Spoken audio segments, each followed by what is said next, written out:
Chilli ജാസ്മിനിലേക്ക് എല്ലാവർക്കും സ്വാഗതം. അങ്ങനെ നമുക്ക് ഒരു ഓണം ഉണ്ടായിരുന്നത് 2026 ഓണവും ഇന്നലെ കഴിഞ്ഞു. ഇന്ന് അവിട്ടം. ശരിക്കും പറഞ്ഞാൽ അവിട്ടം എന്ന് പറഞ്ഞാൽ ഈ കെട്ടിച്ചു വിട്ടിരിക്കുന്ന പെൺമക്കളും ദൂരെയുള്ള മക്കളും ഒക്കെ അച്ഛന്റെയും അമ്മയുടെയും ഒക്കെ അടുത്ത് വന്ന് ഓണം ആഘോഷിക്കുന്ന ദിവസമാണ് അവിട്ടം എന്ന് പറയുന്നത്. ചില വീടുകളിലൊക്കെ ആണെങ്കിൽ ഈ കെട്ടിച്ചുകൊണ്ട് വന്നിരിക്കുന്ന പെൺമക്കളെ അന്നൊരു ദിവസം പോലും വീട്ടിൽ പോകുന്നതിനോട് അവർക്ക് താല്പര്യമില്ല. കാരണം 1-2 ദിവസത്തെ കാര്യങ്ങൾക്കൊക്കെ മുടക്കം വരുന്നത് കൊണ്ടല്ല, സ്നേഹം കൊണ്ടാണ്. ഈ അച്ഛനും അമ്മയും വീടും ഒന്നും ഇല്ലാത്ത കൊണ്ട് ഓണത്തിന് പോകേണ്ട കാര്യമില്ല. നമ്മളിങ്ങനെ പണ്ടൊക്കെ പറയത്തില്ലേ, ഓണം വന്നാലും ഉണ്ണി പിറന്നാലും പോരന് കഞ്ഞി കുമ്പിളിൽ തന്നെ. അപ്പൊ ഇന്നത്തെ നമ്മുടെ വീഡിയോ എന്ന് പറയുന്നത് ടെറസിലൊരു കുറച്ച് സാധനങ്ങളൊക്കെ വിളവെടുക്കാനുണ്ട്. പെരുമഴ കാരണം നമുക്ക് അങ്ങോട്ട് കയറാൻ തന്നെ ബുദ്ധിമുട്ടാണ്. ഉത്രാടത്തിന്റെ അന്നും അതിന്റെ തലേദിവസം എല്ലാം ഭയങ്കര മഴയായിരുന്നു. കുറച്ച് സാധനങ്ങളൊക്കെ ഉണ്ട്, അതൊക്കെ നമുക്കൊന്ന് പോയി വിളവെടുത്തിട്ട് വരാം. ഇവിടെ നമുക്കത് 1-2 പാവയ്ക്ക കണ്ടോ വിളവെടുക്കാനുണ്ട്. കണ്ടോ കിടക്കുന്നുണ്ടോ? പക്ഷെ അത് ഒരുമാതിരി വിളഞ്ഞു കഴിഞ്ഞു കേട്ടോ. ചെറിയ മഞ്ഞ നിറൊക്കെ ആയിട്ടുണ്ട് കണ്ടോ. സൂപ്പർ പാവയ്ക്ക. ഇവിടെ വേറെ 1-2 പാവയ്ക്കയും കൂടെ ഉണ്ട്. ഈ പാവയ്ക്കയുടെ വിത്തുകൾ നമ്മളിവിടെ കൊടുക്കുന്നതാണേ. കണ്ടോ, അത്യാവശ്യം നല്ല വലിപ്പമുള്ളതാണ്. ഇത് ഒരിനം പാവയ്ക്കയാണ്. പിന്നെ നീളത്തിലുണ്ടാകുന്ന ചില പാവയ്ക്കകളും ഉണ്ട് കേട്ടോ.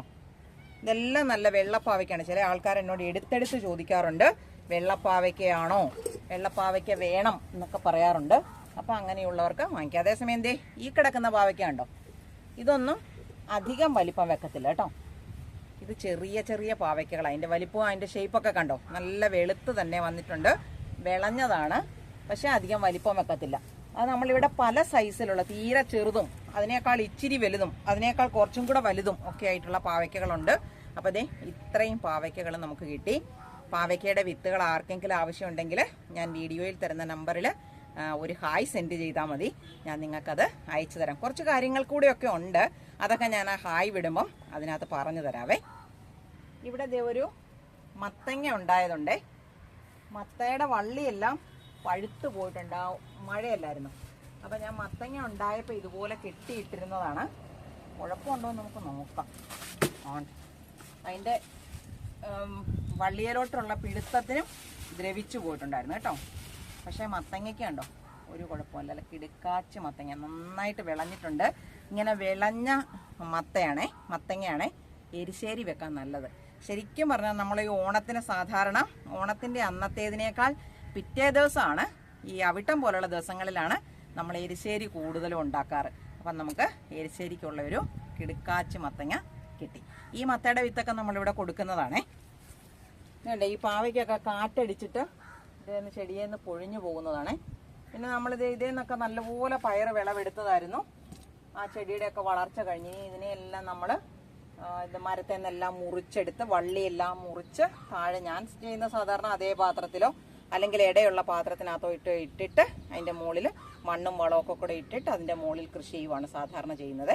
പിന്നെ നമുക്കൊരു കുമ്പളങ്ങ ഉണ്ടായിരുന്നത്, അത് താഴെ വീണ് കിടക്കുക കണ്ടോ. നല്ലൊരു കുമ്പളങ്ങയാണ്. നമുക്കിപ്പം കുമ്പളങ്ങ വെച്ച് നമ്മൾ സാധാരണ ചെയ്യുന്നതെന്ന് പറഞ്ഞാൽ മോരുകറി വെക്കാം, അല്ലെങ്കിൽ നല്ല ഓലം വെക്കാം. ഓലം വെക്കാനായിട്ട് കുമ്പളങ്ങ ഉപയോഗിക്കാം. ഞാൻ പക്ഷേ ഇന്നലെ ഓലം വെച്ചുണ്ടല്ലോ കപ്പളങ്ങ ഉപയോഗിച്ചാണേ. നല്ല കിടുക്കാച്ചി ഓലനായിരുന്നു. അപ്പം അധികം മൂക്കാത്ത വിളഞ്ഞു പോകാത്ത കപ്പളങ്ങയാണ്. കപ്പളങ്ങ എന്ന് പറഞ്ഞാൽ പപ്പായ അല്ലെങ്കിൽ ഓമയ്ക്ക എന്ന് പറഞ്ഞ സാധനമാണ്. അത് വെച്ചിട്ടാണ് വെച്ചത്. നിങ്ങളൊന്ന് വെച്ച് നോക്കിക്കേ, നല്ല കിടുക്കാച്ചി ടേസ്റ്റ് ആയിരിക്കും. എന്നോട് പലരും ചോദിക്കുന്നുണ്ടായിരുന്നേ മല്ലിയുടെ കൃഷി. ഇത് കണ്ടോ, അന്ന് നമ്മളിവിടെ കഴിഞ്ഞ ദിവസത്തെ വീഡിയോയിൽ ഞാൻ മല്ലി പാകി വെച്ചിരുന്നതാണ്. കണ്ടോ, എല്ലാം കിളുത്തിട്ടുണ്ട്. അപ്പം ഞാൻ ഒരെണ്ണം പാകിയത് കുതിർക്കാതെയും ഒരെണ്ണം പാകിയത് കുതിർത്തിട്ടും. ഇത് കുതിർക്കാതെ പാകിയതാണേ. നന്നായിട്ട് കിളുത്ത് നിൽക്കുന്ന കണ്ടോ, ഒരു കുഴപ്പമില്ല കുതിർക്കാതെ പാകിയാലും. ഇതേപോലെ മുളച്ച് കിട്ടുന്ന മല്ലിയുടെ വിത്തുണ്ടോ എന്ന് എന്നോട് ഒരാൾ മെസ്സേജ് ചെയ്തിട്ടുണ്ടായിരുന്നു. ഇവിടെ ഈ ഞാൻ ഉപയോഗിക്കുന്ന വിത്തുകൾ തന്നെയാണ് നിങ്ങൾക്കും തരുന്നത്. ഇത് കണ്ടോ, ഇത് മൊത്തം കിളുത്ത് തുടങ്ങി കണ്ടോ. ഒരു കുഴപ്പമില്ല, നമ്മളിങ്ങനെ പാകിയാൽ നമ്മുടെ ആവശ്യത്തിനുള്ള മല്ലി നമുക്ക് കിട്ടും. മല്ലിയുടെ ഒരു പ്രത്യേകത എന്ന് പറഞ്ഞാൽ ചോട്ടിൽ വെള്ളം കെട്ടി നിൽക്കാതെ നോക്കണം, വെള്ളം കൂടരുത്. ഇതിനെന്ന് പറഞ്ഞാൽ ഞാൻ അന്ന് ശരിക്കും പറഞ്ഞാൽ മല്ലിവിത്ത് പാകിയിട്ട് തണലത്തോട്ട് മാറ്റി വെക്കണം എന്ന് നിങ്ങളോട് പറഞ്ഞില്ലേ. ഞാൻ തണലത്തോട്ട് മാറ്റി വെച്ചില്ല, ഒരു പാത്രം വെച്ചിട്ട് അടച്ചിട്ടാണ് ഇവിടെ വെച്ചിരുന്നത്. കാരണം വെള്ളം കുത്തി വീണ് മല്ലിവിത്ത് താഴേക്ക് പോകാതിരിക്കാൻ ഒരു പാത്രം വെച്ച് അടച്ചു വെച്ചു. പതുക്കെ അവർ മുളച്ചു വന്നു തുടങ്ങിയപ്പം പാത്രം അങ്ങോട്ട് മാറ്റുക ചെയ്തത്. എല്ലാ മല്ലിവിത്തും കിളുത്തിട്ടുണ്ട്. ഇവർ നല്ല വെയിലത്ത് തന്നെയാണ് നിൽക്കുന്നത്. മഴ പെയ്തപ്പോൾ ആ മഴയെല്ലാം മുളച്ചു തുടങ്ങിയപ്പോൾ ഞാൻ ഇതിന്റെ അടപ്പ് മാറ്റിയതാ. പിന്നെ ആ മഴയെല്ലാം കുത്തി വീണു, ഒരു പ്രശ്നമില്ല. മഴ കുത്തി വീണെന്ന് പറഞ്ഞാലും ഇത്രയും ഭാഗത്ത് മാത്രമല്ലേ വീഴുന്നുള്ളൂ. അപ്പോൾ ഒത്തിരി വെള്ളമൊന്നും ഇതിന്റെ ചോട്ടി കെട്ടി നിൽക്കത്തില്ല. പിന്നെ ഇത് എങ്ങനെയാണ് പാകിയതെന്നൊക്കെ ഞാൻ അന്ന് നിങ്ങൾക്ക് കാണിച്ചു തന്നതാണ്. അതേപോലെ ചെയ്താൽ നിങ്ങളുടെ മല്ലിയും ഇതേപോലെ കിളുത്ത് കിട്ടും. പിന്നെ ബാക്കി കാര്യങ്ങളൊക്കെ നമ്മളുടെ ശ്രദ്ധയനുസരിച്ച്. നമ്മളിതേ ബന്ധിച്ചെടിയിലൊക്കെ ഉണ്ടല്ലോ, ചിലർ മല്ലിച്ചെടി എന്നൊക്കെ പറയും. ഈ ചെടിയില് പൂ ഉണ്ടായി തുടങ്ങിയതേ ഉള്ളൂ. ആ മഴ പെയ്ത കാരണമാണ് പൂക്കൾ വിരിയാനായിട്ട് താമസം വന്നത്. മുട്ട് വിടർന്ന് വലുതായി കയറാനും വിരിയാനും ഇത് തന്നെ ഇപ്പം ശരിക്കും വിരിഞ്ഞ് കഴിഞ്ഞിട്ടില്ല. കണ്ടോ, ഇത് ഓറഞ്ച് കളറാണ്. ഓറഞ്ച് കളറും മഞ്ഞ കളറും വെള്ള കളറിലുമുള്ള ബന്ധിയുടെ വിത്തുകളുണ്ട്. ഈ വിത്തുകളെല്ലാം തന്നെ ഞാൻ ഇവിടെ പാകി മുളപ്പിക്കുന്നതാണ്. ഞാൻ ചെയ്യുന്നതെന്ന് പറഞ്ഞാൽ കരികില ഇട്ടിട്ട് അതിന്റെ മുകളിൽ നമ്മുടെ പോട്ടിംഗ് മിക്സ്, അതല്ലെങ്കിൽ മണ്ണും ചകിരിച്ചോറും ചാണകപ്പൊടിയും ഉമിയും കൂടെ മിക്സ് ചെയ്ത് അതിനകത്തിട്ട് അതിന്റെ മുകളിലോട്ട് വിത്തിട്ട് അതിന്റെ മുകളിലോട്ട് ഒരു ശകലം ചകിരിച്ചോറ് മാത്രമാണെങ്കിലും മതി. അല്ലെങ്കിൽ കനം കുറഞ്ഞ കല്ലൊന്നും ഇല്ലാത്ത പോട്ടിംഗ് മിക്സ് ആണെങ്കിൽ അതൊന്ന് പതുക്കെ തൂകിക്കൊടുക്കാം. എന്നിട്ട് വെള്ളം തളിച്ചു വെച്ച് കഴിഞ്ഞാൽ എല്ലാ വിത്തും മുളച്ചു വരുന്നതാണ് നമ്മളിവിടെ കൊടുക്കുന്നത്. പിന്നെ വെള്ളം കൂടിപ്പോയാല്, അതുപോലെ തറഞ്ഞു പോയാല്, മണ്ണ് മേളിലോട്ട് കൂടി വന്നാല്, അങ്ങനെയൊക്കെയുള്ള സാഹചര്യങ്ങൾ കൊണ്ടാണ് നമ്മളുടെ വിത്തുകൾ കിളുക്കാതെ പോകുന്നത്. അപ്പം ഒരെണ്ണമെങ്കിലും കിളുക്കുന്നുണ്ടെങ്കിൽ അതിനകത്ത് ഇതെല്ലാം തന്നെ കിളുക്കുന്നതായിരിക്കും. നമ്മൾ എന്തെങ്കിലും ചെയ്യുന്നതിനകത്ത് തെറ്റുകൊണ്ടാണ് വിത്തുകൾ കിളുക്കാതെ പോകുന്നത്. ഇവിടെ 5-6 പയറുണ്ടായി വന്നിട്ടുണ്ട്. വിളവെടുക്കാൻ പാകത്തിനുള്ളതാണ്. ചിലതൊന്നും അത്രയ്ക്കൊന്നും ആയിട്ടില്ല. എന്നാലും നമുക്ക് അങ്ങനെ ഇച്ചിരി എളുപ്പമാണേലും പറിച്ചാൽ ഒരുപോലെ അരിഞ്ഞ് തോരൻ വെക്കാം. ചാടി പിടിക്കാതിരിക്കാനുള്ള കാര്യങ്ങളൊക്കെ ഞാൻ നിങ്ങളോട് പറഞ്ഞു തന്നതാണേ. അപ്പോൾ അതുപോലെ ചെയ്ത് കൊടുത്താൽ മതി. നിങ്ങളുടെ പയറുകളൊന്നും ചാടി തിന്നത്തില്ല. നമുക്കതെല്ലാം തോരൻ വെക്കാനായിട്ടും കറി വെക്കാനായിട്ടും. ഓലനകത്ത് ഇതുപോലത്തെ പയറും പൊളിക്കാറായ പയർ പൊളിച്ചിടാറുണ്ട് കേട്ടോ. നല്ല ടേസ്റ്റാണ് ഓലനകത്ത് ഇട്ടാൽ. ശരിക്കും ഓലൻ വെക്കുന്നത് എങ്ങനെയാണെന്ന് നിങ്ങൾക്കൊക്കെ അറിയാമല്ലോ. അപ്പം അതേപോലെ അതിൻ്റെ കൂട്ടത്തിൽ നമുക്ക് ഇതൊക്കെ ചേർക്കാം. നല്ലതാണ് കേട്ടോ. അവിടുന്ന് മോളിൽ നിന്നൊക്കെയാണ് വന്നിരിക്കുന്നത്. കുറേ അധികം പയറുകൾ ഉണ്ടായിട്ടുണ്ട്. എല്ലാം ഒന്നും വിളവെടുക്കാറായതല്ല. ഒരു തോരന് തികയുന്നില്ല. ഞാൻ കുറച്ചുകൂടെ കൂടുതൽ പറിക്കും. അത്ര വലിപ്രായമാകാത്തതും കേട്ടോ. നോക്കട്ടെ, അവിടെ എവിടെയൊക്കെ ഉണ്ട് കണ്ടോ. ഒന്നുകിൽ നമ്മളതിനെ തിരിച്ച് പറിച്ചെടുത്തോണം, അല്ലെങ്കിൽ പയറിനെ മാത്രം മുറിച്ചെടുത്തോണം. ചിലപ്പോൾ ഈ പയറുണ്ടാകുന്നതിൽ തന്നെ വീണ്ടും പൂവുകൾ ഉണ്ടാകുന്നതായിരിക്കും. അപ്പോൾ അത് നഷ്ടപ്പെടുത്തി കളഞ്ഞേക്കരുത്. നമ്മൾ വലിച്ചൊടിച്ച് ഇളം പയറായതുകൊണ്ട് ഇത് വലിക്കുമ്പോഴേ ഒടിഞ്ഞു പോകുന്നു. ചാഴി വന്നാലും പയർ ഇങ്ങനെ ഒടിഞ്ഞു പോകും കേട്ടോ. അത് ശ്രദ്ധിച്ചോണം. പരമാവധി ചാഴിയെ പിടിപ്പിക്കരുത്. ചാഴിയെ പിടിപ്പിച്ചാൽ നമുക്ക് പയർ നല്ലപോലെ തോരൻ വെക്കാൻ കിട്ടത്തില്ല. ഈ തുടർച്ചയായി മഴ പെയ്യുന്നത് പയർ വളരത്തില്ല. ഇത് കണ്ടോ, അടതാപ്പ് ഇങ്ങനെ പിരിച്ചാൽ മതി. കണ്ടോ, അത്യാവശ്യം കുറച്ച് വലിപ്പമാകുമ്പോഴേ നമ്മളിതങ്ങ് പറിച്ചെടുത്തോണം. ഈ സമയത്ത് ഇത് നട്ടാൽ കിളുക്കത്തില്ല കേട്ടോ. കുറച്ചുകൂടെ നല്ലോണം പാകമായിട്ട് ഇത് തന്നെത്താനെ പൊഴിഞ്ഞു വീഴും. ആ പൊഴിഞ്ഞു വീഴുന്നതിനെ ഒരു തണലുള്ള സ്ഥലത്തോട്ടൊക്കെ മാറ്റി വെച്ച് കഴിഞ്ഞാൽ ചിലപ്പോൾ കുറച്ച് താമസമൊക്കെ വരും. മുള വന്നിട്ട് നടുന്നതാണ് നല്ലത്. ചില ആൾക്കാർ പറയാറുണ്ട് ഇതിനെ ഇതേപോലെ മണ്ണിലോട്ട് വെച്ചാലും നമ്മൾ ഈ തണലത്ത് സൂക്ഷിക്കാന്ന് പറയുന്നില്ലേ, അതിന് പകരം ഇവർ മണ്ണിൽ കിടന്നാലും ഒരു സമയത്ത് തന്നെത്താനെ മുള വന്ന് കയറിപ്പോരുമെന്നും പറയുന്നുണ്ട്.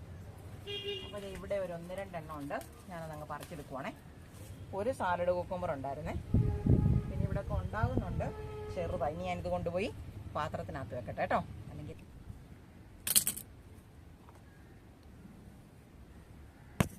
ഇത് അത്ര പാകമായില്ല. ഇതേന്ന് 2-3 പച്ചമുളകും കൂടെ പറിക്കാം കേട്ടോ.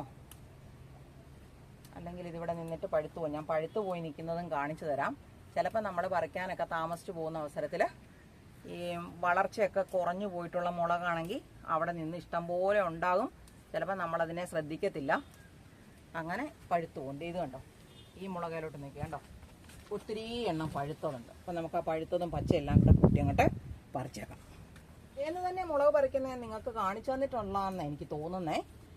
അപ്പം ഞാൻ നിങ്ങളോട് പറയുന്നുണ്ടായിരുന്നു ഇതിൻ്റെ ഇലയെല്ലാം പോകാത്ത വിധത്തിൽ അത് ഇതേന്നാണോ എന്നറിയത്തില്ല. എവിടുന്നോ മുളക് പറിച്ചപ്പോൾ ഞാൻ പറയുന്നുണ്ടായിരുന്നു ഈ അടുത്ത ദിവസം ഈ കമ്പൊടിഞ്ഞ് പോകാതെ സൂക്ഷിച്ച് നമ്മൾ പറിച്ചെടുക്കണം. കമ്പൊടിഞ്ഞ് പോയി കഴിഞ്ഞാൽ കമ്പേന്ന് കിളിപ്പ് വന്നിട്ടല്ലേ വീണ്ടും പൂക്കളുണ്ടാകുന്നത്. അപ്പോൾ ആ കമ്പ് പോയി കഴിഞ്ഞാൽ പൂക്കളുണ്ടാകുന്നത് കുറഞ്ഞു പോവും. അപ്പോൾ കാപിടുത്തവും കുറഞ്ഞു പോകും. അപ്പോൾ ഞാൻ ഇതേലെ മുളകെല്ലാം കൂടെ പറിച്ചെടുത്തിട്ട് കാണിക്കാവേ. ഇത്രയും പച്ചമുളക്, ഒരു പിടി പച്ചമുളക് കിട്ടിയിട്ടുണ്ട് കേട്ടോ. നമുക്ക് ഈ 2 വെണ്ടയ്ക്കയും കൂടെ പറിച്ചിട്ട് നമുക്ക് വേറെ പച്ചമുളക് കൊണ്ട് അതിലേയും കൂടെ വിളവെടുക്കാം. അപ്പം ഒന്ന് ഇവിടെ ഒരു